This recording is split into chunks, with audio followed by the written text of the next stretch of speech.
This podcast contains plot spoilers for movies, television, and has numerous pop culture references. Adult language and mature themes are present. Listener discretion is advised.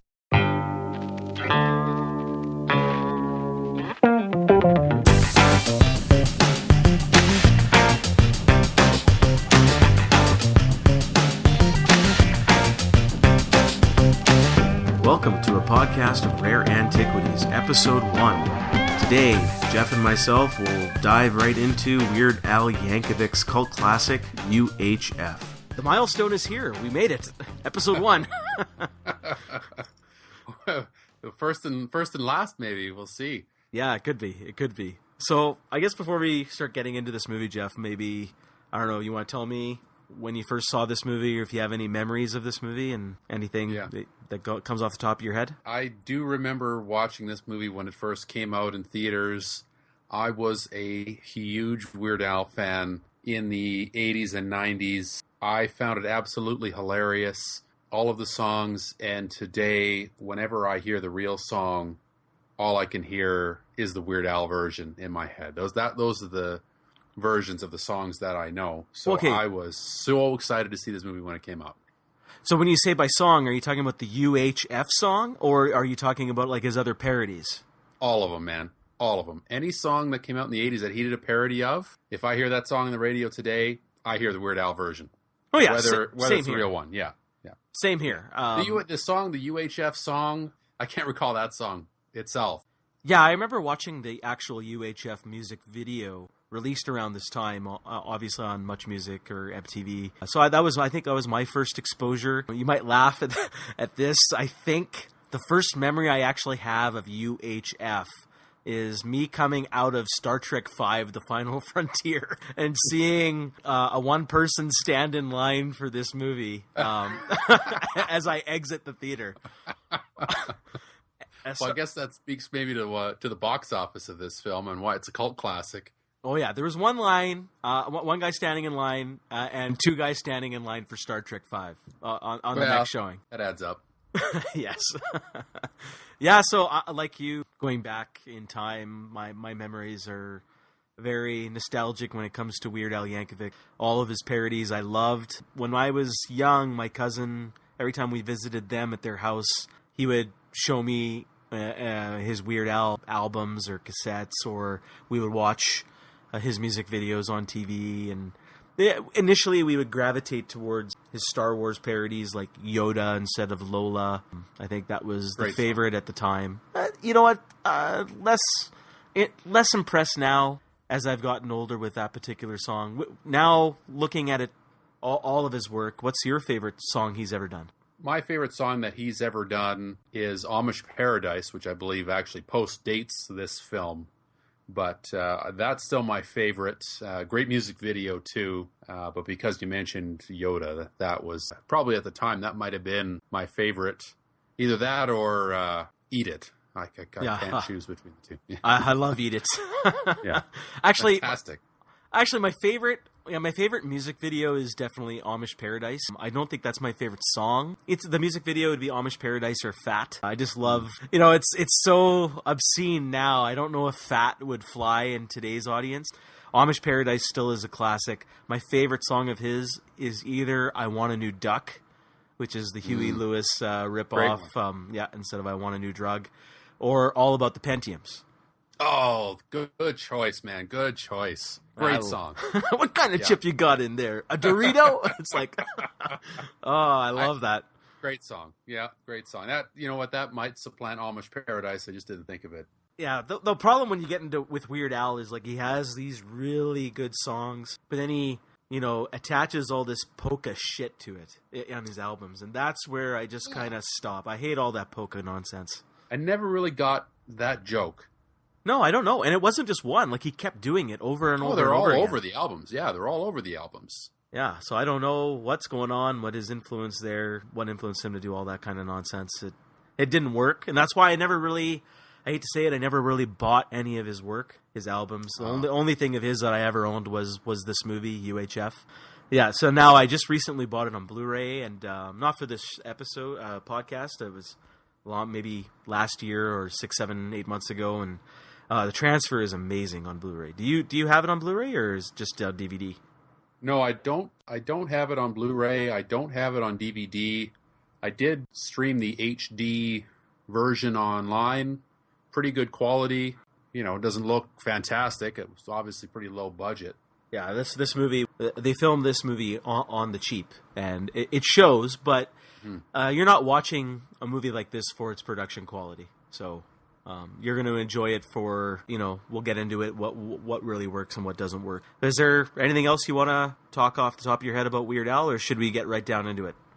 No, let's get into it. All right, so I'll start with a plot summary, so bear with me. Down on his luck daydreamer George Newman, obviously played by Weird Al Yankovic, and his close friend Bob can't hold a job, usually because of George's daydreaming. After getting fired from a fast food burger joint, his good-willed aunt and reluctant uncle offer him a job to be manager of a defunct UHF television station, in which his uncle won the deed to the station in a game of poker. George is at first unable to create any worthwhile new shows for the station, and then quickly finds out the station will be bankrupt soon, so he gives up and lets his janitor Stanley Spadowski take over a children's TV show. Much to George's surprise, Stanley immediately turns the children's show into a hit, which gives George a confidence boost to create new, imaginative programming. After a short time, the station's ratings are number one in town, much to the revulsion of rival station Channel 8's owner and manager, R.J. Fletcher. Fletcher reaches out to George's uncle to buy the station, which is initially accepted by the uncle because of his ongoing gambling debts to the mob. George convinces his uncle he can get the money raised quickly himself by hosting a Save Our Station telethon. R.J. Fletcher keeps a close eye on the telethon and realizes they may actually raise enough money, so he sends his goons and henchmen to kidnap Stanley Spadowski, as his lack of presence in the telethon may prevent George from reaching his goal. George, with the help of a few friends, rescues Stanley from the clutches of R.J. Fletcher, and they get back in the nick of time to reach their telethon goal. So George's uncle then sells the station to George, and to wrap things up in a nice little package, R.J. Fletcher losing his network broadcasting license due to his evil ways, and in the end, George, his girlfriend, and his friends, I guess, live happily ever after. That's the plot summary there, and the meat and potatoes of the film. But when I wrote this plot summary and now just reading it out loud, I wouldn't want to watch this film. just from reading that, no, it doesn't sound interesting at all. It sounds very bare bones and boring. We'll get into what really works for this movie, why it became a cult classic. What's your thoughts after just me reading a plot summary? What's the first thing that hits you? Well, let me just say, man, good job on the plot summary. That really worked for me. I've got 9 pages of notes here, and you really boiled it down there. But it really has that. It's a lamer story than, Save the Whales or something stupid like that. You're really right. I wouldn't watch that movie. Not at all. It's terrible. Yeah, it sounds terrible. I don't know how he pitched this to anybody, if that's the story. I guess it's just because, as we'll get into it, the parodies is what really works, right? So, yeah, maybe he won the right to make this movie in a poker game. Yeah. So before we start, getting into Act 1 and the other acts and going into a detailed analysis of what happens in the movie. So I got some questions for you and some information. First, I'll ask you, do you even know what UHF stands for? I do not. So it's ultra high frequency. Oh, okay. So that's based on, I guess, the radio waves from that technology. That's how they would broadcast. Obviously now with cable, internet, T1 lines, and who knows what else is out there, and satellite. All that kind of technology is now, extinct. I mean, it's still out there, but no one uses it, right? So kids today probably will not understand what the hell does UHF stand for. So I thought I'd even ask you. I'm surprised you don't know. That's shocking. Well, I got the idea that it meant a designation for channels really high up that nobody ever watched, which I guess is true. That's just what I read. I didn't even know what it stood for either. I had to look it up. So I thought I'd want to stump you live while we recorded. And I did it. So yes. So this movie was made by Orion Pictures, who are now bankrupt. This movie's now, the licensing and the rights to this movie is now owned by MGM. So it's funny, just some interesting tidbits here. This was the movie that was going to make this studio. I don't know why, but based on early test screenings, they said this had the most positive early test screenings of any movie in Orion Studios history. Wow. That's a shocker. Yeah, so it is a shocker. And the funny thing is they were going to give, based on those test screenings, they were going to give Weird Al, he was about to sign a multi-picture deal. There was going to be a sequel to UHF. He was going to do other movies. He was going to be their Robert De Niro. So what you're saying is, in an alternate universe, we have a UHF trilogy and probably a reboot by now. Probably a prequel trilogy to add to it, and a prequel trilogy, yeah.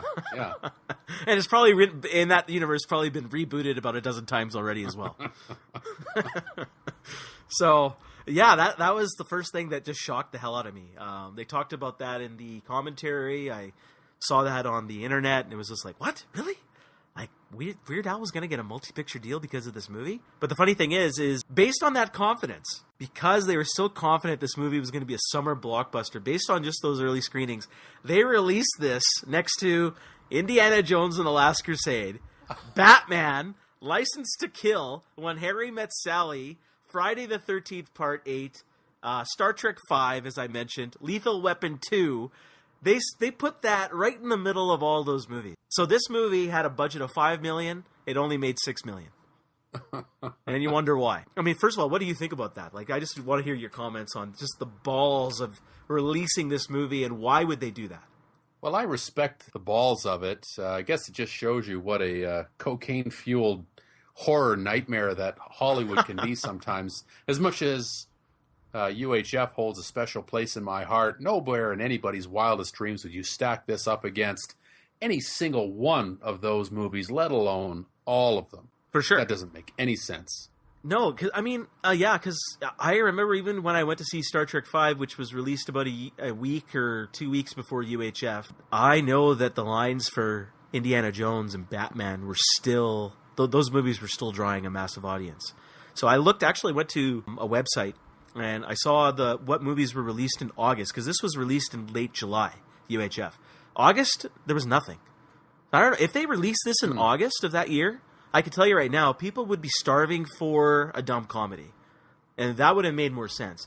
What I think maybe they wanted to do was, maybe they thought they knew that Indiana Jones and Batman were probably going to make a lot of money, at least I thought at the time maybe Star Trek would have, because Star Trek 4, the previous movie, made a lot of money. So maybe they wanted to get ticket sales from overflow audience. People, they couldn't get a ticket for those other movies, so they'd just come and, they were there at the movie theater, so they'd just come and get a ticket for UHF. And that strategy did not work. But the funny thing is movies today still apply that strategy. Studios know movies will probably suck, and they'll make nothing, so they'll line it up with a big summer popcorn event movie, and, they hope to get some overflow into there. Right. And this is definitely not a movie that really would have appealed to any of those audiences. I mean, if you're thinking about going to Indiana Jones and the Last Crusade and you don't get a ticket, I don't think the majority of audiences are going to go, oh yeah, UHF was definitely my second choice. Those guys are going home. Come on. Yeah, but here's the interesting thing. So now the trailer for UHF, they purposely littered that trailer with all the parody of Indiana Jones, because at the beginning of UHF, as we'll get into, there's a parody of Raiders of the Lost Ark. So they kind of made the trailer to kind of sucker people in, thinking, oh, this is going to be like Indiana Jones. And that sounds like something Weird Al would have thought of. You think that's Weird Al, or you think that's the studio? It's definitely the studio, but they channeled Weird Al with that decision-making process. I'm sure. In the end, it was a mistake, and you now know why. I now know why they cry. Right? So nice, a callback. Good for you. yeah. Those of you who watched the previous episode. Yeah, we're on episode 1. We're already doing callbacks to previous episodes. So, obviously, I mean, for people who don't know, but we know, obviously this film, as we just said, didn't make much in the box office. It lasted, I think Weird Al said, all of, 2-3 weeks that it was pulled. Well, it actually was wide release, 2,000 theaters, which back in the time was huge. But it got its following, obviously, on home video. The funny thing is Orion went bankrupt after this movie. Again, I don't know how much hopes they put on this movie. It seemed like everything. And they were unable to release the home video of UHF within the coming year, which is usually the standard practice. So it took years. We're talking almost a lifetime later for it to actually get released on home video. And that's on VHS. It took forever because Orion went bankrupt. They lost the distribution rights. I mean, they didn't have the money to distribute it, and it took forever to sell the rights for this movie. MGM finally plucked it up and then put it onto video. At least that's how I understand it from my research. Wow. Yeah, so it took forever, but that's how it really got into a following. I think the legend just built, word of mouth just spread, and here we are. Well, hey, I'm sure that's what they were waiting for, is a couple guys sitting around talking about the movie later to pretty much nobody listening. So yeah, this mission is accomplished, Orion. Yeah, this is hopefully Weird Al will listen to this and say, you know what, it was all worth it. These guys are talking about it. I did it. Hey, I'm waiting for the phone call. Yes. So let's now get into the nitty-gritty. So as we talked about before, we'll kind of split this movie into 3 acts. We'll kind of go into somewhat descriptive detail of what happens in the acts, talk about our thoughts, and let it flow organically, and go from there. So this movie opens up with, as we mentioned before, an Indiana Jones parody, a Raiders of the Lost Ark parody. George Newman will realize he's daydreaming, but he's daydreaming. The complete introduction of Raiders of the Lost Ark as he's invading or raiding that pit or that cave to get a golden idol. So do you want to, in my opinion, I don't like this part of the movie, but do you want to talk about anything in this part, like what happens here? Well, I'll let you chime in here. What struck me at the start was, actually, I thought the production value at the start was very impressive. It looked like a good jungle. It looked like a very convincing riff on the opening of Raiders of the Lost Ark. A couple of things I noticed was just some of the silliness that happened to the background. You know, they're in a jungle, and normally you'd hear jungle noises, wild animals, and you hear like dogs barking and cats meowing, which I thought was kind of an interesting little detail. I did laugh out loud when George, as Indy, whipped the guy's arm right off his body. Yeah, I did like that part. That was the one part I did like about this. And the guy just looks down at it and goes, I'll leave now. So and that kind of humor, which we see a couple of those types of things throughout the film, I thought was funny. I think he went overboard when like that train runs over his other companion there. That was a bit much. Yeah, I think what works with Weird Al is a little bit more on the obscure side of the humor when he does the parody, which is why I wanted to pick this one as our first episode. I hated the guy getting run over by the train as he backs out. You know, throw me the idol, I throw you the whip, right? So it's like, yeah, that was that guy. That was supposed to be that guy. That was supposed to be that guy, and they probably could have had a lot of fun with that scene from Raiders, and they didn't do it at all. Yeah, I know. I think he should have accompanied him more. Yeah, I agree. It would have been much better. Except he just goes, "Look," and then looks at that stupid sign, and then says, "We cannot go any further. I'm leaving." And he gets hit by a train. I was so dumb. Yeah, missed opportunity there, big time. Completely missed opportunity. And what'd you think of the signs? Like all the warning signs as he comes in. Oh yeah, stop, avalanche, and emergency. I hated all that. I probably thought it was funny as a kid, but. Same as you, but too much. Yeah, it's too much. It's too much. Yeah. So as he moves through, obviously he gets to the idol that he wants to retrieve from this cave, just like Indiana Jones and Raiders of the Lost Ark. Instead of an actual idol, it's a replication of the Oscar statue. Except, I think this Oscar is holding his crotch. He's not. Did you notice that? I didn't notice that. No. Yeah, he's holding his crotch. So maybe they didn't get the rights to copy the Oscar specifically. Yeah, well, I thought it looked different. Yeah, it looked plastic. So again, the production quality coming through right away. So I think, as you, I love the replication of the indie sets. It looked good, but the humor for me here really didn't work well. And what happens next with the boulder chasing him, even outside of the cave, it just got a little too much for me. Yeah, he's running. For those who haven't seen it, he starts. You know, in Indiana Jones, the boulder starts chasing Indy. Indy jumps out of the cave, and that's the end of it. The boulder just clogs the entrance. But here in the UHF, the boulder bursts through and keeps chasing Al throughout the world. I guess it looks like it goes through France, Italy. Yeah. He goes through Italy, France, the States, and the boulder just follows him everywhere, every turn he makes, and eventually gets flattened. I do love George, the flattened George look. I think in the commentary he says he still has that in his garage. Freaks him out every time he walks by. It's like, what? It's like, so I do love that, the dummy that's flattened, but aside, the joke is dumb. It just doesn't work, in my opinion. I agree. A lot of Weird Al's humor, if you listen to his music, is actually quite clever. It's very intelligent, and this is just hitting you over the head. It's just dumb. Yeah, it's just really stupid. Yeah. So they transition from this point now, and he's obviously daydreaming, and him and his friend Bob are working at a burger joint, and because of his daydreaming and lack of respect for his manager, he gets fired. Again, I'm not going to talk too much about this one scene. So he goes back to his apartment, and it's the same building. His apartment's adjacent, right next door to a karate school.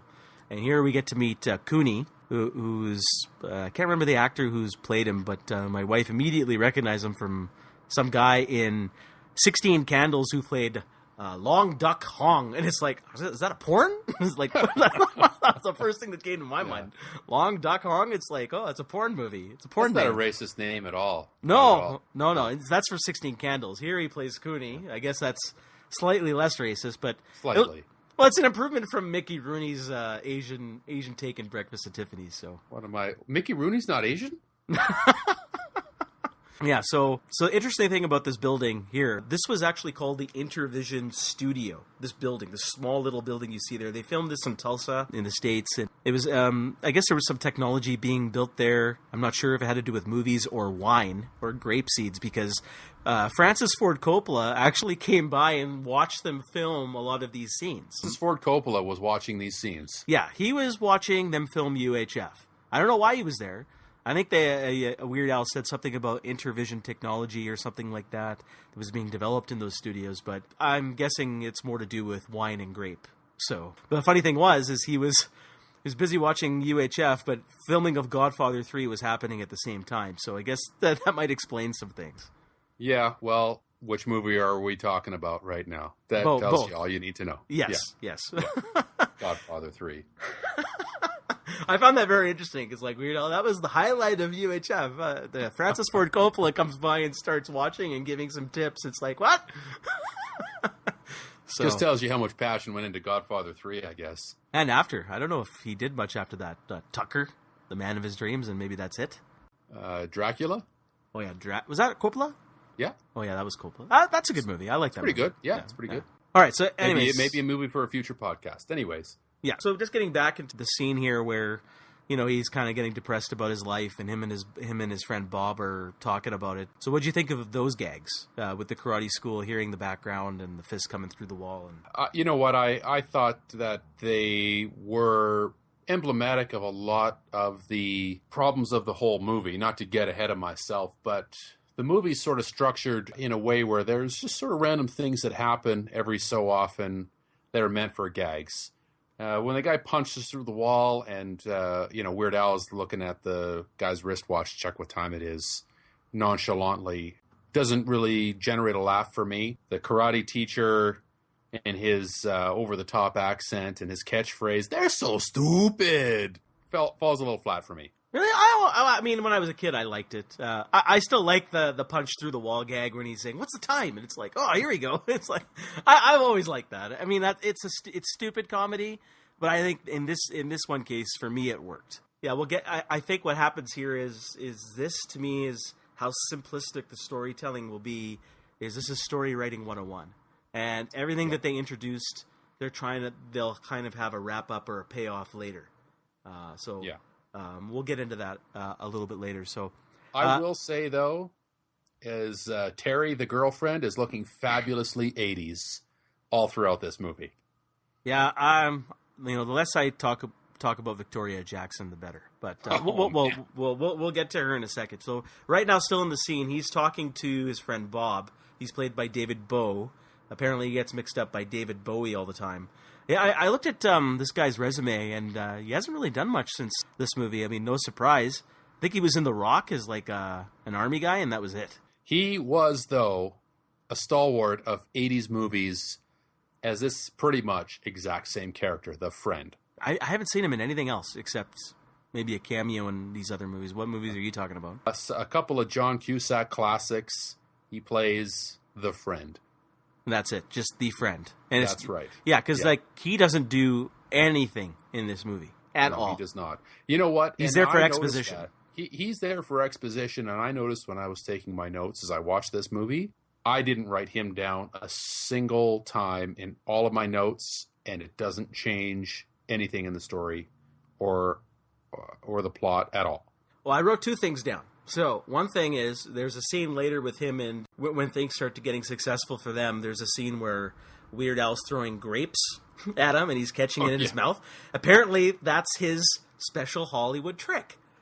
When he goes to... No, I'm not kidding with you. And that's what Weird Al said. That's his skill. And I think that explains everything. That explains everything. That explains the rest of this guy's filmography right there. Yes. I mean, I feel sorry for the guy. I Poor actually... bastard. Yeah, poor bastard. I mean, I don't hate him. He's not a bad actor. I mean, he didn't really show me that he could really act or not act. I didn't get any reading off him, but as you said, he's just there. But one other interesting note about him, the only other thing I wrote down about him is, guess who was originally slotted to play or offered to play this part of Bob? Can't wait to hear. Jerry Seinfeld. Oh. Are you serious? Yes. Now that would have been a very different film. Yes, it would have been. But my worry I would have loved, like in that alternate universe, I hope that's the case. You know, that would be so special. There's actually so many Seinfeld links or coincidences in this movie. You wouldn't believe it. Unintentional, but it's all over the place. You know, like George Newman. So you get George and Newman.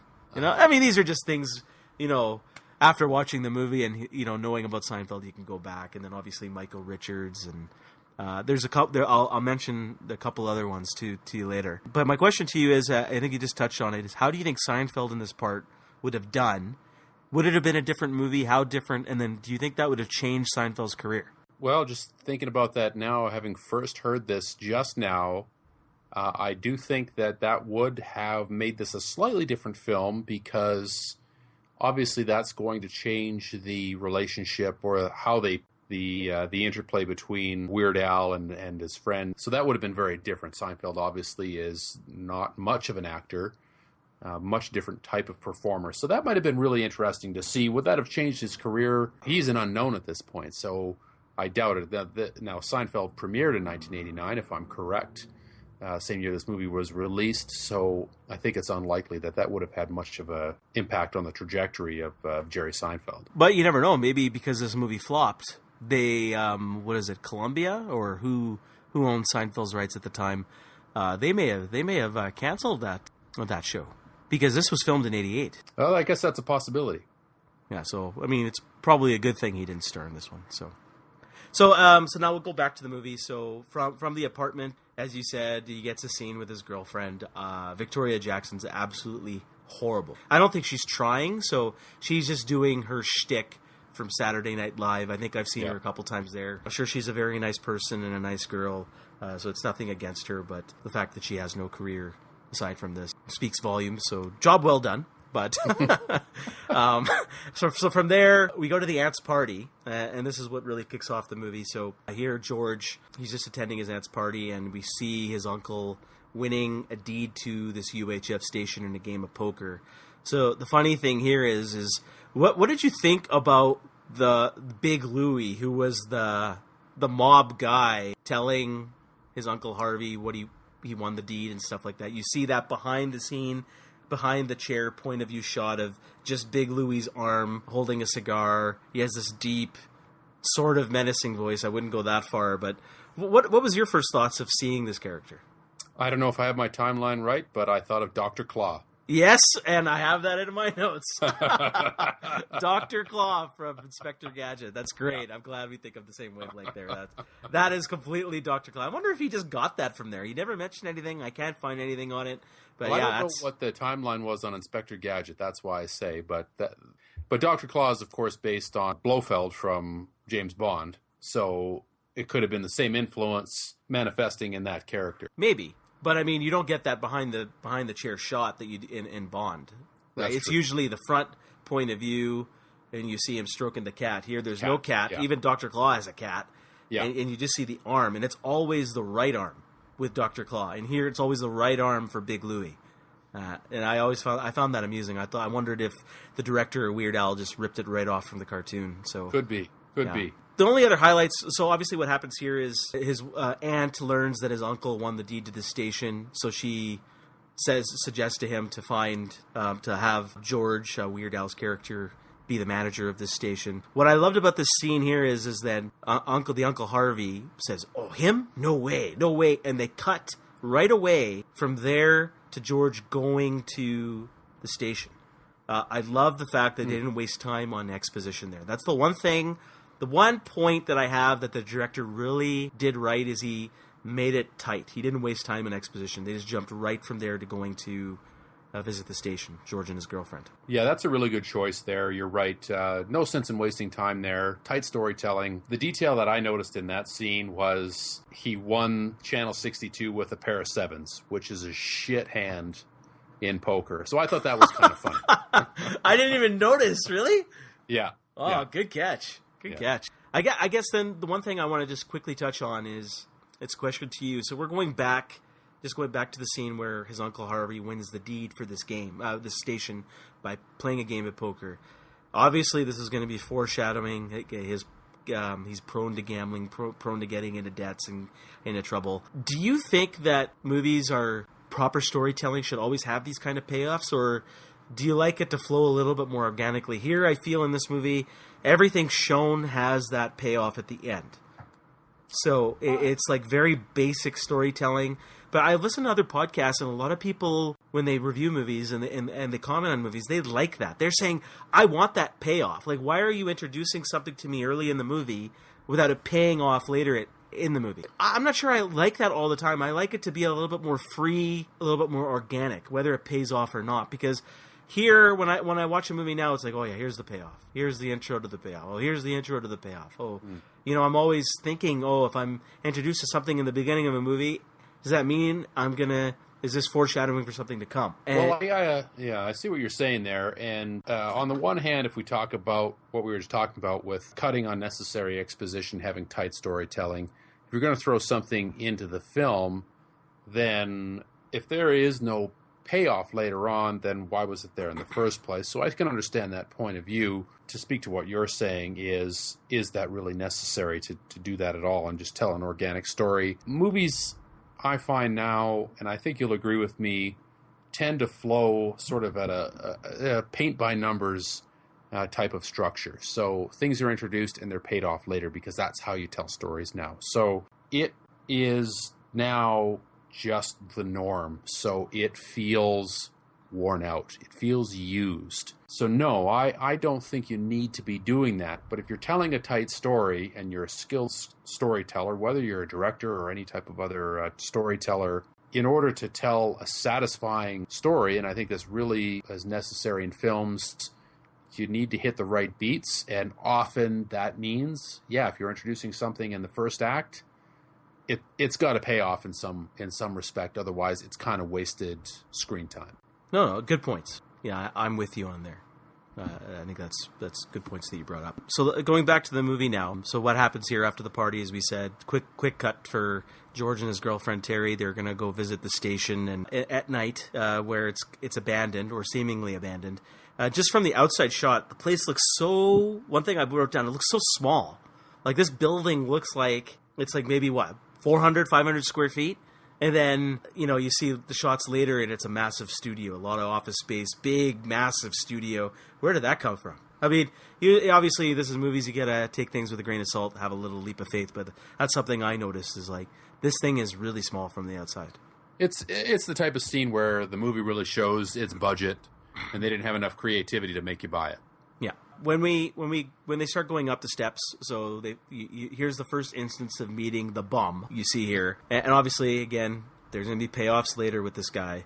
So what's your first thoughts of this guy? Like this guy, wow, that face. He's got a face for radio, that's for sure. I'm gonna have him on the podcast. I mean, I forget his name, but the poor man's dead, so let's not maybe. He's passed. So but the interesting thing here is little tidbit. He was the first ever Bozo the Clown. That's a dubious distinction for a man to have, isn't it? Well, better than you and me. Well, we're podcasters. Yeah, I don't know. that's Do we true. take this or do we want to be Bozo the Clown? Well, I'll take what we've got. I'm not nightmare fuel for small children. So Yes. Not yet, anyway. So as they go in, they see that the studio is pretty empty, and then they open a door, and here is where you meet Philo the scientist. So, interesting story. This character was named, they named him Philo after Philo J. Farnsworth, who was the inventor of television. Oh, interesting. So, a little interesting tidbit there. Now, the actor, do you know who this actor is? And most people won't. I did not recognize him. Okay, well, you probably won't. I only recognize him because my mom used to watch soap operas. So when I came home from school and having a snack, and while I'm eating there, I'm watching. This is Anthony Geary. I had to look up his name. But he played a guy named Luke of the Luke and Laura fame on General Hospital. I know because my mom used to watch that. So, of course she did. So, moving on. The second station visit during the day. Actually, we'll go back. What did you think of this character? I actually like this character. He had a little mystery to him. Even the other characters in the movie didn't know what to make of this guy. He just seemed such an incongruent piece of what you expected to see when you first walked into a television studio, as low rent as it was. Yeah. So I thought that was kind of neat. Yeah, and what I loved about this guy is I loved his deadpan delivery. He holds up these rods and some science experiments. So George holds it. He turns something on, this reactor transistor, and all of a sudden Weird Al gets electrocuted. And then he doesn't even stun Philo. He walks back and goes, "Yeah, it works." I just love that. I love that deadpan delivery. Yeah. And from what they said on the commentary, that's what gave him the job. They wanted somebody else. I don't know who it was, but when this guy came in, I think he was a friend of one of the casting agents or an acquaintance. They brought him in, and he did that scene, and that deadpan delivery got him the job right there. It kind of got me a sort of a mirror image picture of Christopher Lloyd's Doc Brown in Back to the Future, who was so over the top, and with the lightning bolt, that's kind of where I saw that in my mind. So the deadpan delivery totally worked for me. Oh yeah, it was funny. I love that. Every time he goes, "Yeah, it worked." I always crack up. I love that. So it's my new ringtone. Yeah, we should end our podcast with that. It worked. Yeah, we should. We actually recorded it. It worked. Actually, my computer didn't crash. Yeah. So they leave. They're looking at this guy, and I guess they're scared and run away. And then they come back during the day. So it's George coming back with his friend Bob, who I guess he's now the co-manager or assistant manager, or I guess the chief financial officer. I'm not sure what his role is. Yeah. What an upgrade from a burger joint to CFO. That's great. Pretty good. Yeah, pretty good. So when they come in, they meet the secretary, Pamela Fickelstein, I believe her name is. She's played, obviously, by people who will probably recognize her pretty quickly. Fran Drescher. She played a character called the Nanny on some 90s TV show, I believe. I can't remember what that show was called, though. The Nanny. I know. It's just messing with you. Oh. Okay. I never watched it, but I know about it. So it was pretty popular at the time, right? You're not going to throw me under the bus now, are you, on that one, right? Or am I walking right into these things? Well, you did originally. Don't worry. Yeah, you're gonna walk into lots, man. Well, I'm trying to provide some tidbits here, some trivia. What am I supposed to do? What you're doing? Keep going. It's working for me. My question now is with this scene. So she's working there. Who's working in this studio? Is it operational? I'm expecting to hear Palpatine. When I see this, I hear, "This station will be operational when your friends arrive." It's the middle of the night. You got the secretary working there, some weird mad scientist, and what are they doing? Are they running a TV station? Are they filming shows? She's talking about being a news anchor. I don't have a great understanding of what happens in local TV stations, but I don't think this is it. Yeah, because when I was young, even though I didn't know the term at the time, I always thought that Philo was just a vagrant. It was like a homeless guy who set up shop there at this abandoned TV station. So the next day we see that we actually have a secretary working there. So what's Philo's role? Is he actually doing something in this station? So some of this stuff doesn't make sense to me. So. And he says he lives there too, right? Does he not? Yeah, he says he lives there, so it doesn't make any sense. No, at all. And this is where we talked about tight storytelling. This is where it gets really loose. Yeah, there's leaps of faith in any movie Yeah. here, but I mean, obviously, this is not a smart movie. This is a dumb comedy. It is what it is. But yeah, this is something I noted down. Apparently, in the deleted scenes, there is a news announcer who comes as they're introduced to the secretary, Pamela. He comes, asks for some notes that she's typing up for his news broadcast, and they actually show the news broadcast. So the station is operational. The funny thing is Weird Al, through all of his deleted scene, he fast forwards through everything. I don't know if that was a Weird Al joke or he legitimately knows this stuff sucks. So he's just fast forwarding through everything. I kind of wanted to see everything, but yeah, probably a compo. So from there, Pamela comes by and says, time for, we got a package, misdelivered package that's supposed to go to Channel 8, who's a major network. So George decides to go meet the competition, bring the package there, and here is our introduction to the antagonist, R.J. Fletcher, and his son, and I guess some other guys who work at the station. R.J. Fletcher's played by Kevin McCarthy, wonderfully played. He is one of the highlights of this movie, in my opinion. I don't know if you know anything about this actor, do you? You know what? I recognized him, but I couldn't quite place him. From my research, he did play. He was involved in the original Invasion of the Body Snatchers. Apparently, that's what he's most known for. I guess he did some. He was part of formation of the Actors Studio. Oh, interesting. Yeah, so I think he kind of mainly was involved with that. He did some other, TV work and other movies. I know him from another obscure movie called Inner Space, which we might do at one time. Later down the road. How did you think this guy played this character? What were your thoughts about him? I really appreciate when an actor has the balls to just get on there and shamelessly start chewing scenery. I wrote down in my notes maybe 10 times, do you think that they want us to think that this guy's a total asshole? And he owns it, and I loved it. There isn't a single scene here where this guy has any other characteristic other than he's a complete and total cockwagon, and I loved it. Yeah, I loved it. He along with another character we're going to meet very shortly, are the highlights of this film. But interesting tidbit, this guy was 74 years old at the time of filming this movie. Wow. That's impressive. I hope I have that much piss in me when I'm 74. You will. Don't worry. You will. Yeah, that's probably true.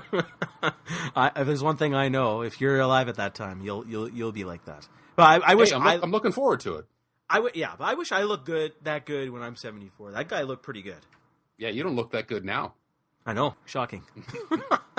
So what happens here is there's a little scene with R.J. Fletcher before he meets George where he's lost this research file, and he blames the janitor, and then he calls in the janitor, and we meet Stanley Spadowski, the janitor, played by none other than Michael Richards, Kramer of Seinfeld fame.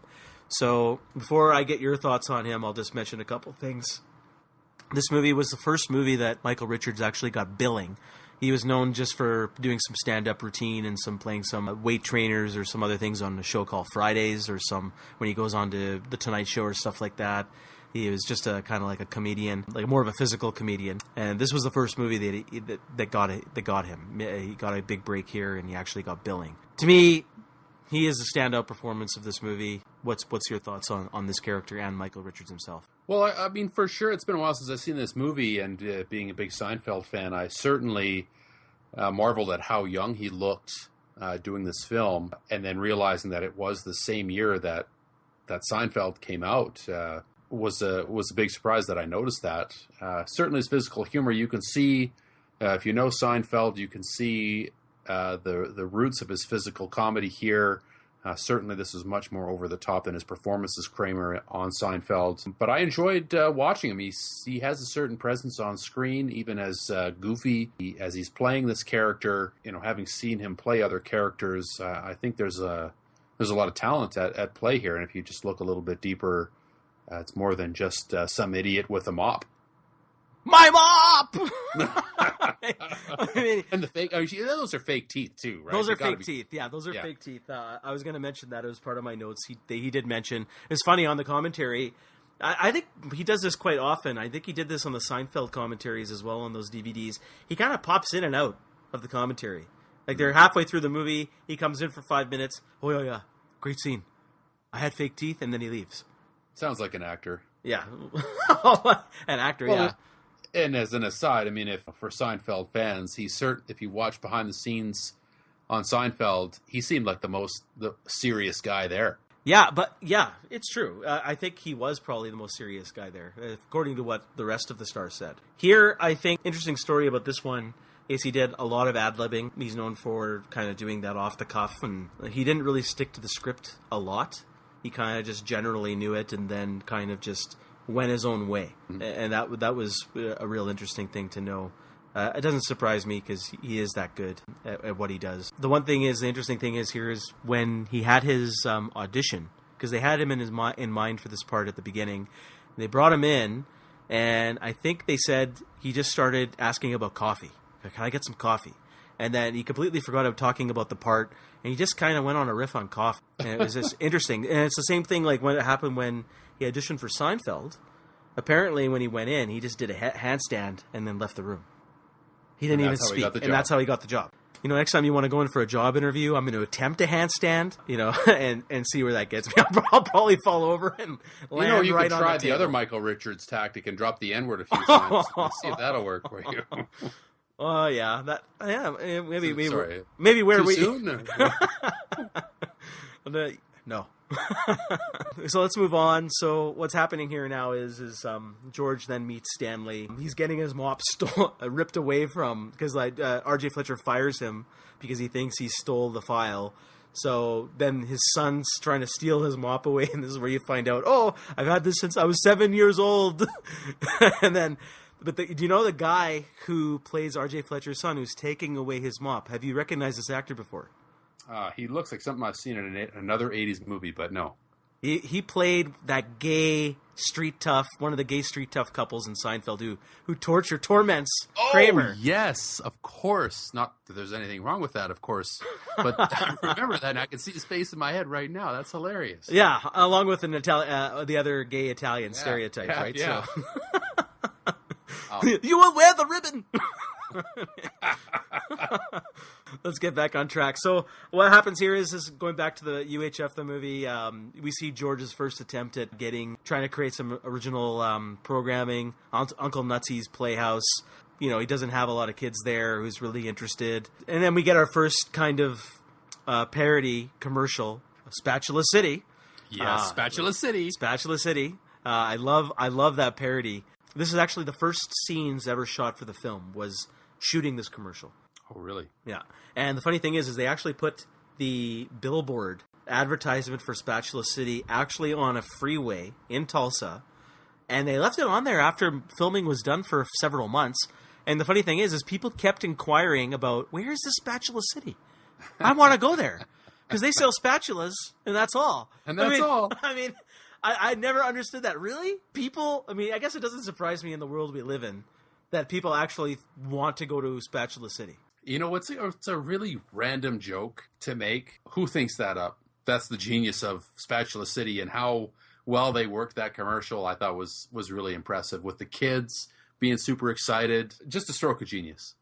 Yeah, I think that's one of the parodies that actually does work. It's good to see that right away. So they're still getting back to the story to move on. So we cut to Pamela Finkelstein in action. She's now upgraded from secretary to news reporter, and she's waiting for her cameraman, who's Noodles McIntosh, this little person. I think he's played by Billy Barty. Funny thing is, I noticed here, I don't know if you noticed, is it says Noodles on his camera. And a question for you is, do you think he manufactures these special cameras himself? So wouldn't he want to go into business? Why be a cameraman? I think if he manufactured the cameras himself, wouldn't they be a little smaller? That thing was pretty small. You don't think so? But I don't know. Oh, okay. You know what? Simple joke for a simple man.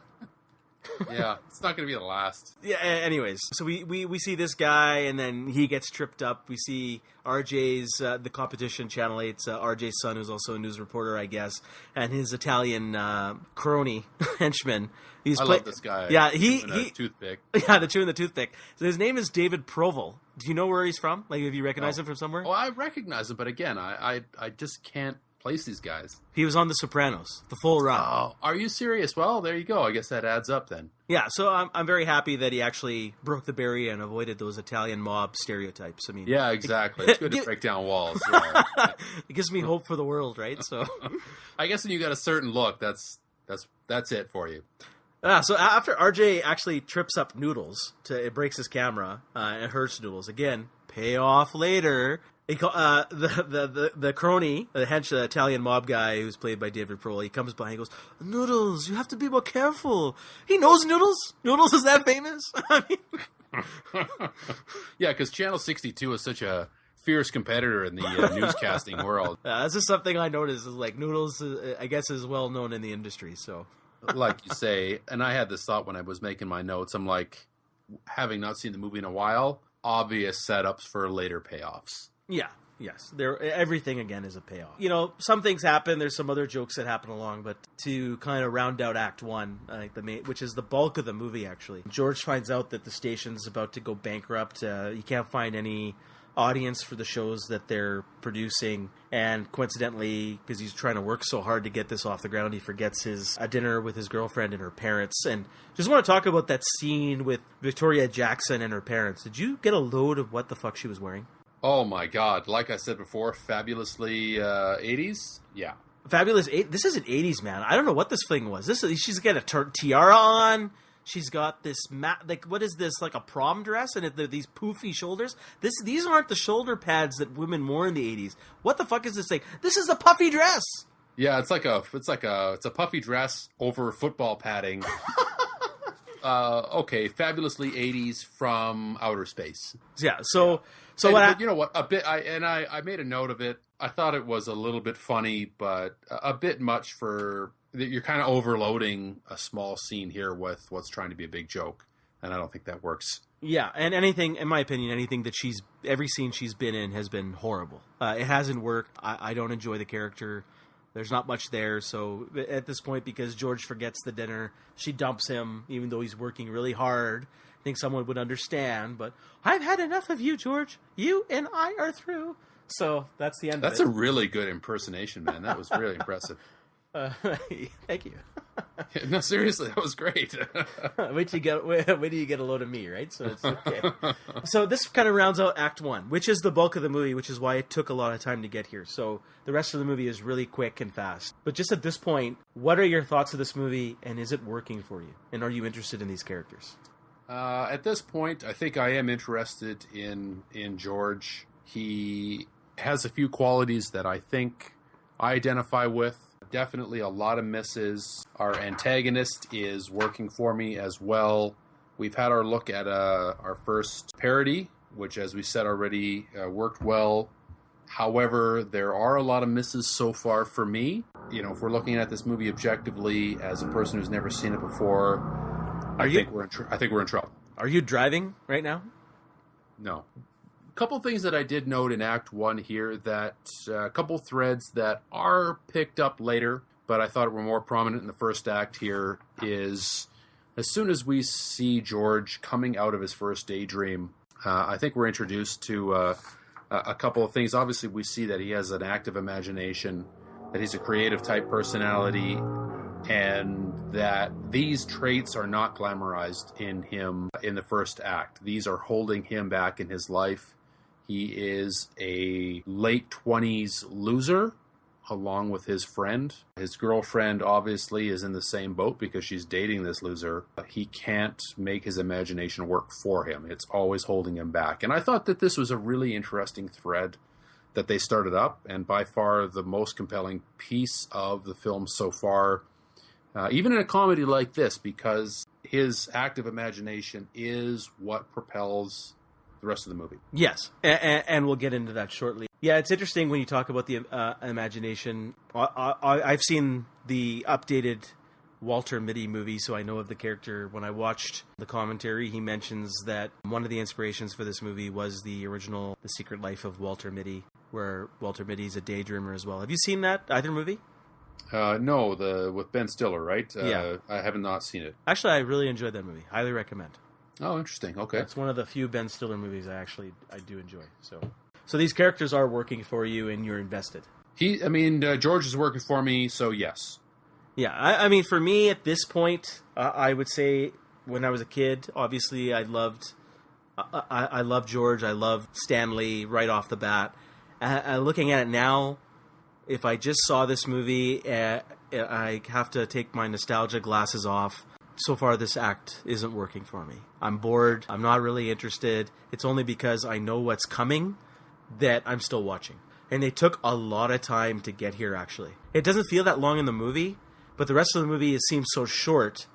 I don't know if that's because it works a little better and we're more interested and we lose track of time, but I'm noting the minutes so far, and I'm losing interest. So it'll be interesting to come about to this point is like, will audiences today actually get to this point, or are they going to be turning it off? Yeah. All right, so let's move on to the second act. And again, the second and third act are much shorter and much quicker, so we won't take as long to get through that. So again, this is the second act for me is the best part of the movie. So immediately what happens is because his girlfriend Terry dumps him. You see the next scene is George is doing his another episode of Uncle Nutsy's Playhouse. He's depressed. I love the monologue he gives about the Roadrunner and the Coyote. Yeah. As he mocks and laughs at him.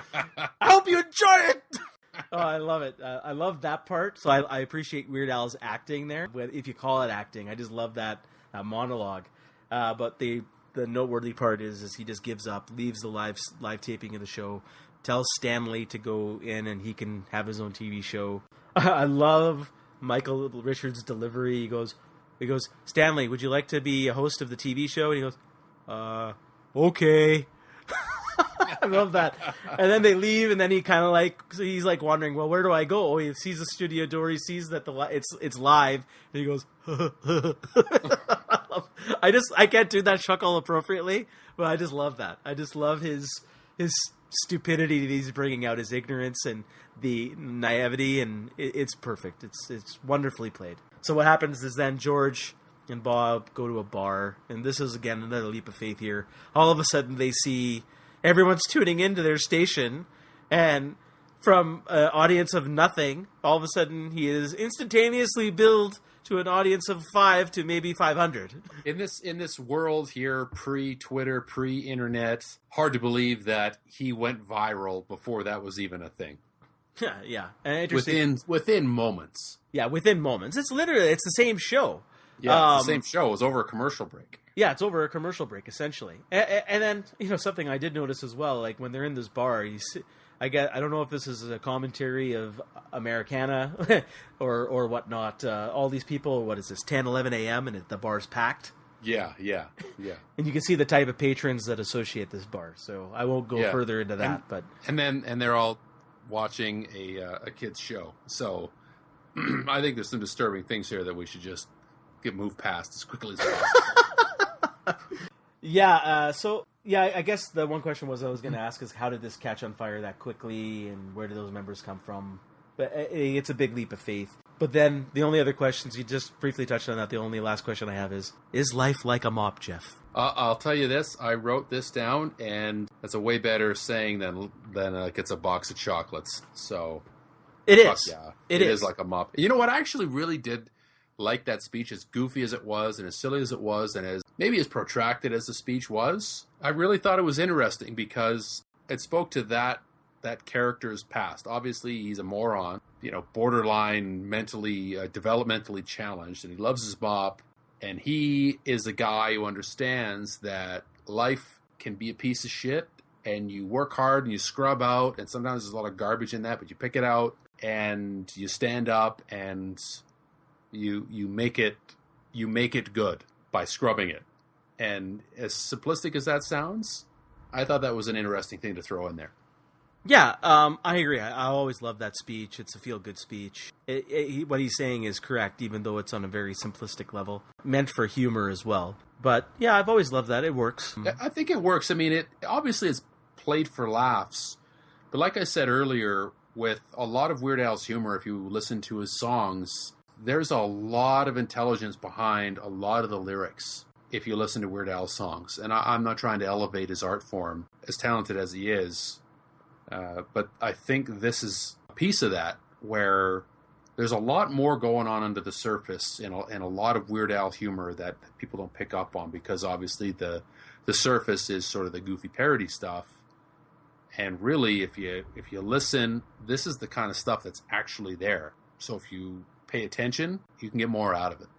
And that's true. And I'm glad you brought this up, because just very quickly I was going to ask you something about that, but I'll wait. So I'll just get back into the main storyline. So obviously after this inspirational speech that Stanley gives, this gives George the confidence boost, the kick in the pants that he needs to go back and say, okay, we've got a shot to make this work. And all of a sudden his imagination really kicks into gear. So here come the pretzels. The parodies. You call them Whitey Whackers.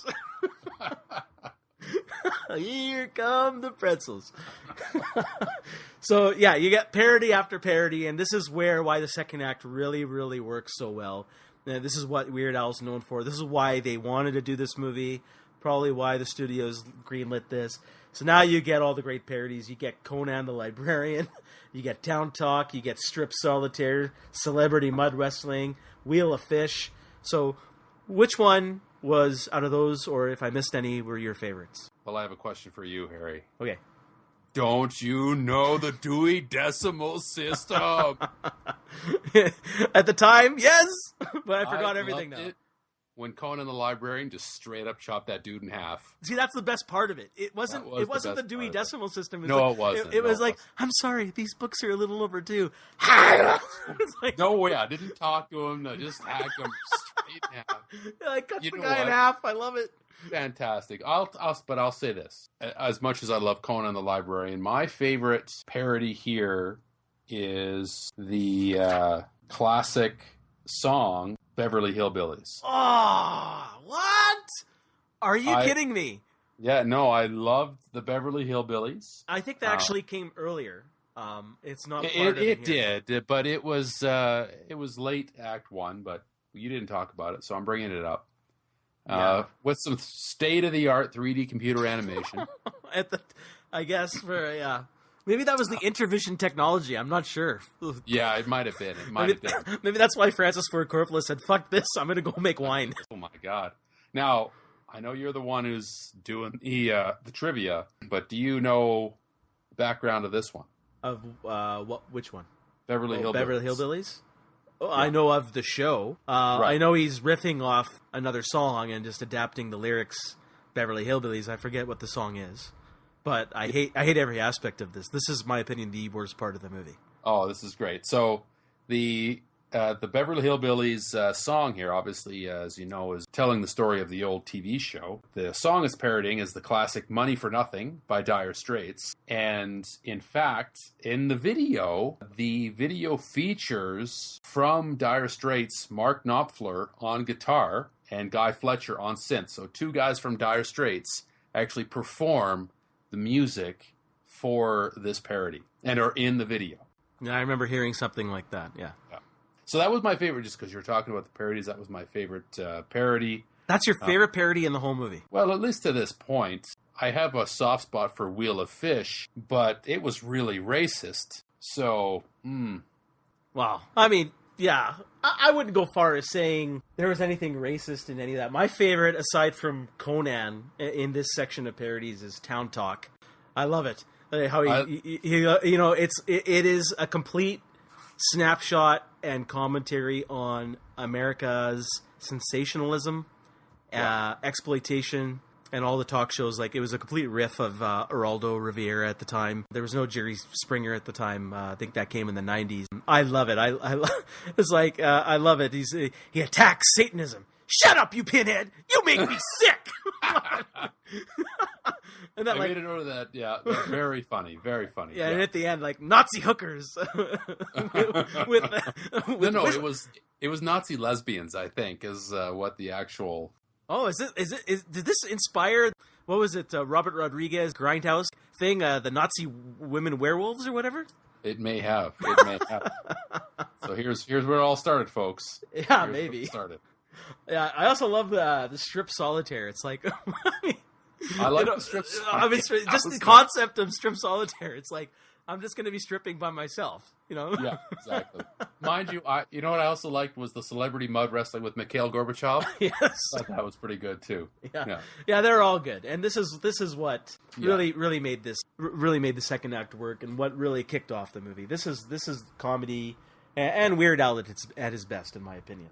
Absolutely true. Yeah. I mentioned that there was some maybe light brushing on America's sensationalism and exploitation. Do you think that, whether through these parodies or even anything else, do you think Weird Al touches on any sociological issues that were prevalent in the 80s? I actually do, because as I've said before about his humor, it's actually very intelligent, and I hate to use cliches, but he really has his finger on the pulse of a lot of things, I think. I mean, this is a time when, again, to reference celebrity mud wrestling with Mikhail Gorbachev, this is the end of the Cold War in 1989. Mikhail Gorbachev is a big figure. To throw him in a mud wrestling match, I thought was symbolic of the Cold War as basically a mud wrestling type of match. Absolutely. There's lots of social messages going on here. Absolutely. I agree. I think that's the genius of Weird Al. I don't think he goes out of his way to kind of say, I want to talk about this message specifically.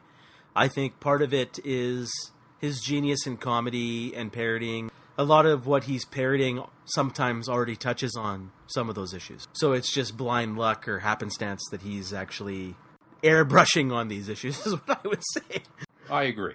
I mean, he knows what's out there, and he's like any artist. He's writing about what's happening at the time. Yes. Okay, so getting back to the movie, so obviously after all these parodies, so George has kicked off some of these shows. They're starting to be very successful. They get the ratings report from the previous month, and now all of a sudden they're number one. So then we cut to R.J. Fletcher throwing a hissy fit at his son and his other cronies. Yeah, I love Kevin McCarthy's delivery. It's like, we can't stand by. This is a UHF station. Hey, UHF station. I just love that, his delivery there. And then he's so upset. Some other guy bugs him, and he's one of his staff. He's wearing a cowboy hat, and he's so upset. He goes, "Take that ridiculous thing off!" And I love the gag. The guy rips off his fake mustache instead of taking off the cowboy hat. That was hilarious. Yeah. It totally took me off guard the first time I saw it, and it still works today. I love that. I think that's my favorite dumb joke in the movie, because it gets me every time. Yeah, it's funny. Yeah. Yeah. So from there, RJ starts to think, how can he ruin these guys? So he wants to track down the owner. So he contacts Uncle Harvey, and right before he calls, coincidentally, Harvey loses a big bet to Big Louie, we should actually refer to Big Louie as Dr. Claw for the rest of this movie. Let's do that. Yeah. Yeah. So he loses a bet to Dr. Claw. It owes him $75,000. So I guess he comes into a verbal agreement with R.J. Fletcher to sell the UHF station. That's where Act 2 ends, once George finds out that R.J. Fletcher has a verbal agreement with his uncle to buy the station. Just one thing before we move on is when Harvey's sitting in that pool before he gets the call from Dr. Claw, he's listening to this song, and it's a Weird Al song. It's a little bit. Let me be your hog. Yes, I love that. Let me be your hog. I love that. I was like, what the fuck? Yeah, totally random. I love it. I think he wanted to get something else in there, but he couldn't get the rights to it, so he just made something up, and it works. So this is the end of Act 2, because Act 3 is very quick. So at this point, what do you think of the movie? Is it working? Are you even more invested now? It's picked up in the second act. Obviously, the parodies are starting to carry the film through. We start to see some of the threads of the first act where George's daydreaming and creative tendencies start to work for him. So he's starting to figure out how to turn his passion for imagination into a lifestyle for himself, and it's working. And so he's winning. So yeah, I think it's working. I think it's working much better now in the second act. Yeah, I agree. I mean, this is the best part of the movie. And unfortunately, there's a bit of a downfall from here. Whether this movie will still work, we can realistically give it a recommendation at the end. We'll see. So we'll start with Act 3. So George realizes that RJ has that verbal agreement with his uncle, so he calls his aunt right away. His aunt obviously wears the pants in the family, so they work out a situation where if George can raise the money quickly, he'll sell the station to George himself instead of RJ. So the only idea that George has a telethon, a Save Our Station telethon, where everyone, the public, whoever buys or donates will get a share of the station. Then we pretty much cut straight into the marathon. And what did you think of this marathon? I'm interested to hear your thoughts. Well, it smacks of something very overly simplistic for me, a little too feel good at this point. It's just kind of goofy, sort of like a Band-Aid type of situation, and almost out of nowhere. So when I obviously remember the movie well before I watched it now, and I knew this is how the third act was wrapping up, and as it starts to come in to the third act, just seems like an odd way to try to resolve the problems of the movie. Yes. Yeah. It's not very, it's bad storytelling. It's not great. I don't even know what they realistically could have done. It's funny thing is the first thing I asked myself when I watched it this time, because I'm trying to look at it a little bit more objectively, is I said, since the station is now number one, could they not go to a bank for a loan? Well, I thought, couldn't they go to a bank for the loan? And conversely, couldn't RJ have just bought all of the goddamn shares himself at the telethon? Oh, but then they wouldn't have sold to him, though, on purpose. Well, what? Is he not resourceful enough of a businessman who's so successful that he can't have his front? He can have a front. His front, trusts and things to buy it up. Obviously, it's too simplistic a movie to have that type of a plot development, but because it was so simplistic, it's starting to unravel, I think. Yes. And the funny thing is, so in the deleted scenes, George actually does go to a bank, asks for a loan, but apparently the banks in town, R.J. Fletcher apparently has connections with. So he is like kind of like the mob or the big tough of the town. So I think that should have stayed in the movie. It would have made a bit more sense to me, because now if you look at it as an adult, that's the first thing you ask yourself: why a telethon? Just go to a fucking bank and just get the loan. You're number one in town. They'll give it to you. Exactly. And it's a trope that's been played out somewhere, and I can't put my finger on it, but it doesn't quite work. It just doesn't ring true to me. Yeah. No, it doesn't. One of the things I wanted to ask you about this telethon, the specific act, I thought this is, again, when Weird Al is not doing his parodies, this humor doesn't work. These acts were terrible. I think in the commentary, they said they were just local talent. What the fuck were those guys, those things? Are they humans? Do they look like this? They're actually called the Kipper Kids, and they're the guys that are going, what the hell? What is these things? There's some weird stuff going on here, and it's almost, it's like, if you listen to the commentary, I guess you can confirm, but it certainly smacks of just, we want to throw some random, goofy, off-the-wall humor here, so here's our budget, this is what we could find. Probably, and I'm sure that's what it came down to. But the interesting question I would have is, who in their right fucking mind would see these acts in a telethon and want to donate? I don't understand that. That would turn me off completely. Well, if I saw this shit in a telethon, if I was actually watching one, I'd donate to batshit crazy every time. I'm glad to hear that. It's your way. It's my way. We do get one parody intermixed with these live acts in the telethon. Do you want to guess which one, if you can remember? It's a commercial. A movie commercial. Come on. Gandhi 2. Oh, yeah. So no more Mr. Passive Resistance. Give me a steak. Medium rare. Love that. As a kid, I think that was one of my more favorite parodies. I still love it. So a couple of interesting things here about this one is Gandhi was played by Jay Levy, who was the director, and we'll talk about we'll talk about Jay at the end. And the funny part is I love when he gets out of his Lamborghini or Ferrari and he starts punching out those bad guys, and he actually starts hammering one of the head guys on top of the car. They were actually super concerned because they dented the car, and they weren't even sure if they got insurance to protect against car damage on the Ferrari, and luckily they did. There was a little minor clause in their insurance policy through the studio that did cover it, because they didn't say it specifically. So they were freaking out when that happened.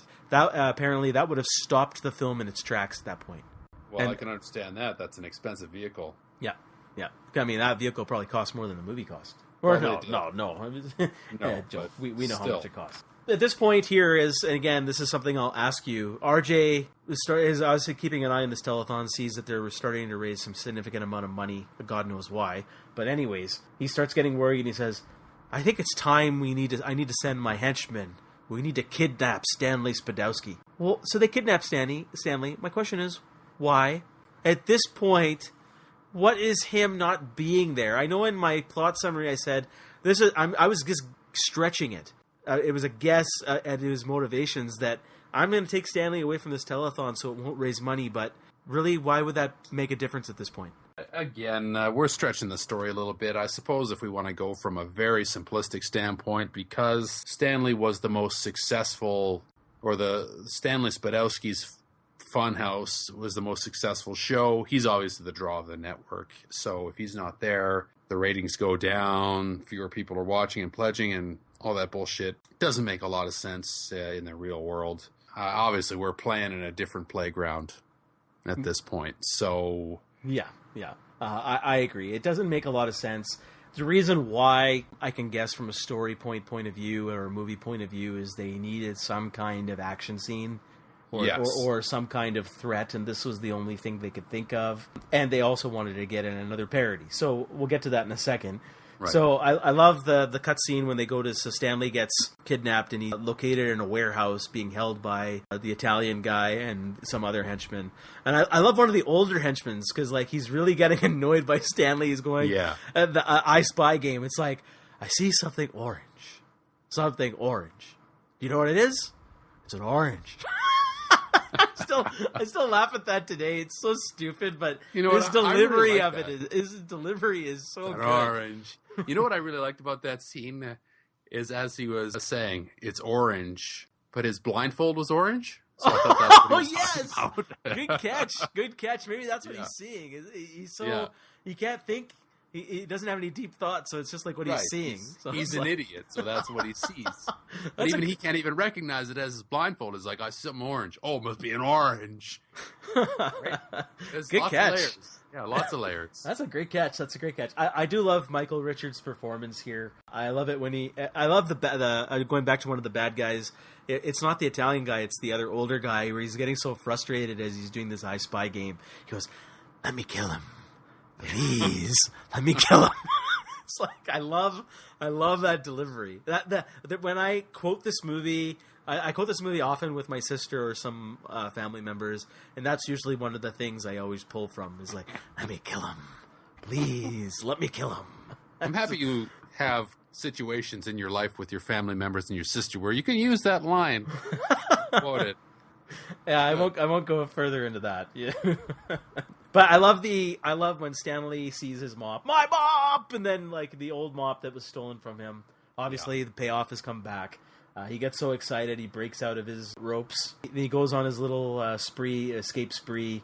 What'd you think of that? I do love Michael Richards' physical performance here. Apparently, these are the first scenes that they ever shot. Oh, really? Okay. With him. I always find it interesting when. And I remember when I first realized this, being a fan of movies, being shot out of sequence, and I figure it must be difficult for actors to kind of get into character for a scene that's way at the end of the movie, and it's the first scenes that they're shooting. I love his physical performance. I mean, that's what he's great at. He really sells it. Obviously, it's goofy, silly, but he manages to anchor that and make it. He makes it work. Stuff with the mop is great. It's silly, it's simple, it's goofy, but it's funny. Yeah, it's funny. It works, and he works. And I do love every aspect of that chase in the office. It is legitimately funny, and it works today, in my opinion. But he doesn't manage to escape. He still gets captured. And again, payoff why we talked about Philo the scientist before. Secrets of the Universe. We forgot to mention that. But anyways, he's spying on R.J. Fletcher, so he has a camera in his office. And he realizes that Stanley is there because they don't know where he is. So then George runs off to save him alone. And the reason why is so we can get the next parody, the Rambo parody. This has got to be your favorite. No, it's not my favorite. I enjoyed it again when I was a kid, but it's not my favorite parody. My favorite part of this whole thing, there's only two things that I really like, is the first scene when he meets up with the old henchman who's playing now a Russian. they're like, what, 1 foot away, and the guy can't hit him.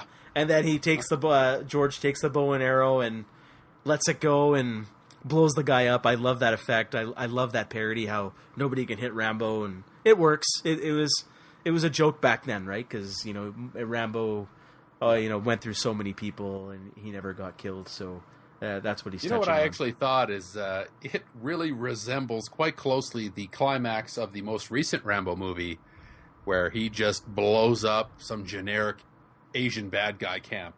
Well, it's more, actually, I think they were more riffing on Rambo 2. And that's the next part where I'll get into is one of the other parts I do love about this is when he infiltrates the camp. It's supposed to be the parody of the Vietnam POW camp in Rambo 2. He sees Stanley in one of the little shacks, and he just lifts the little lock gate, the backyard gate, and it opens it up. And Stanley could have reached through and opened it up himself. I love that little gag. And that whole helicopter chase scene again was reminiscent of Rambo 2.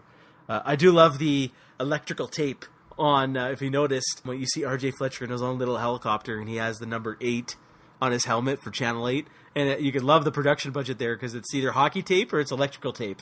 yeah, I did notice that, yeah. So I do love that, and then, obviously, then he does riffs on it a bit more, but kind of pushes the limits, and he just starts blowing up. He's daydreaming as he's blowing up pretty much the entire world in that helicopter, and then bursts, does the Rambo, and we'll get into that if we ever do a Sly movie. Sly always does that kind of scream in every movie, whether he's driving a car or he's opening a door or he's running. He'll always go, "Argh!" With his deformed lips and shit. I wouldn't go that far. It's like half his face is melting off. Yeah, give the guy a break, man. He was harmed as a baby, by the doctors, even as he was birthed. I don't need to give him a break. The guy's turned that into a career worth millions of dollars. He can take it. Yeah.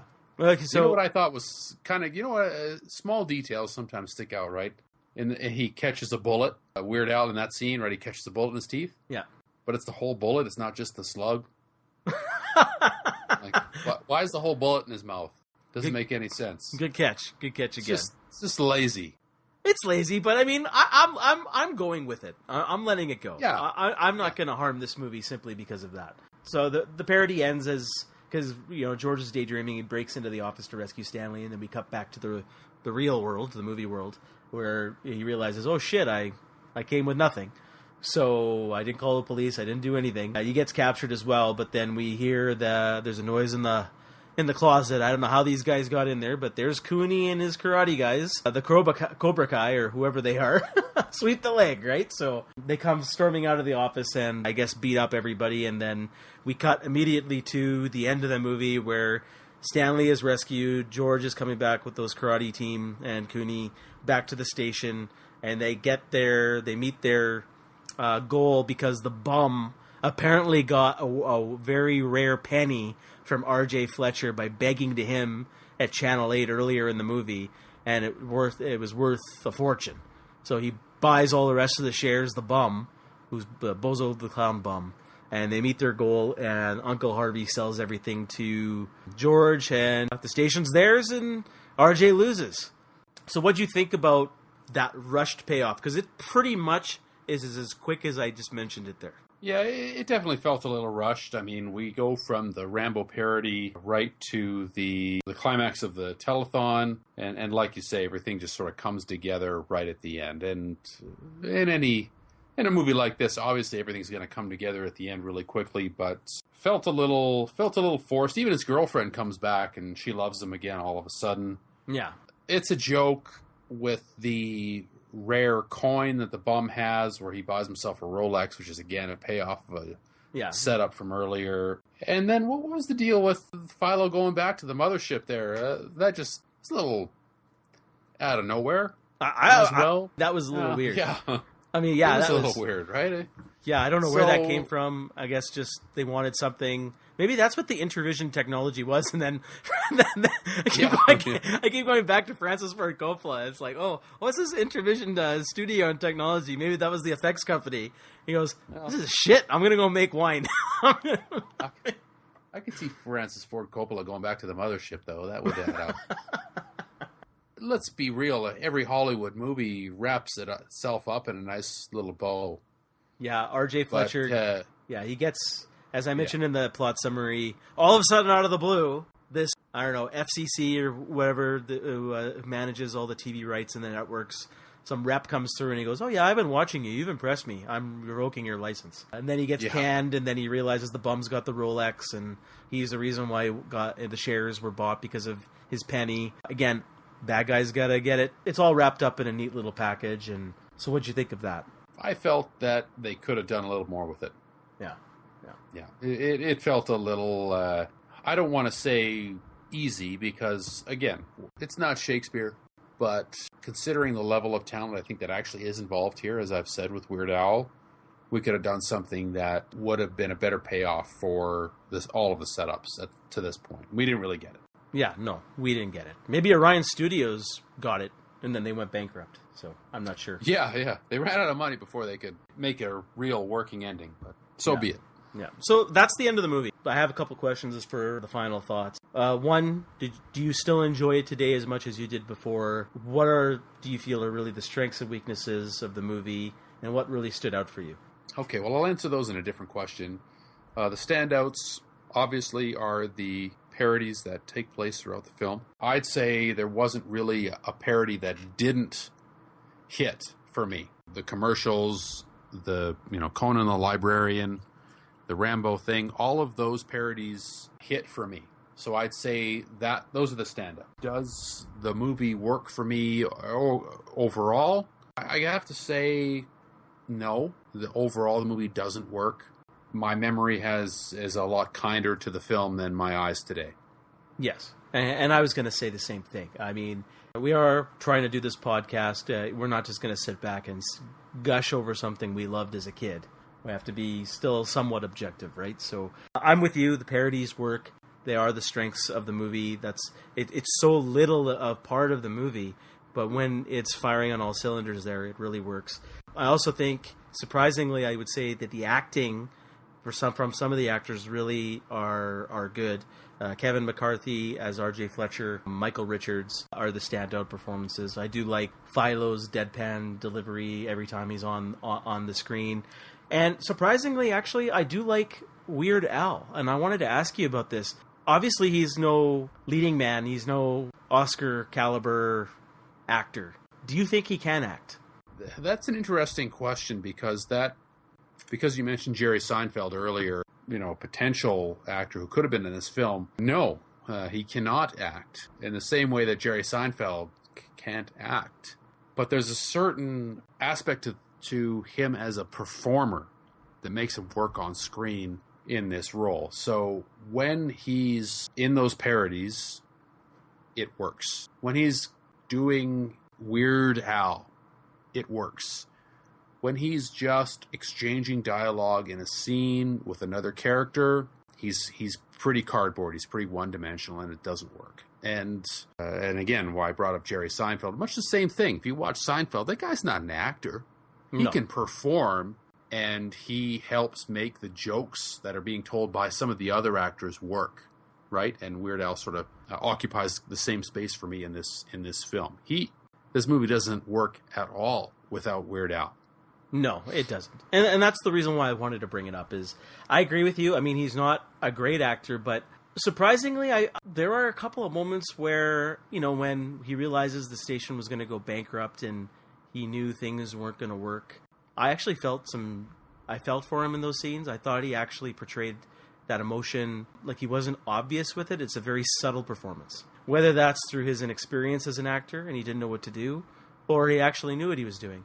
I actually bought his acting in some of these scenes, surprisingly.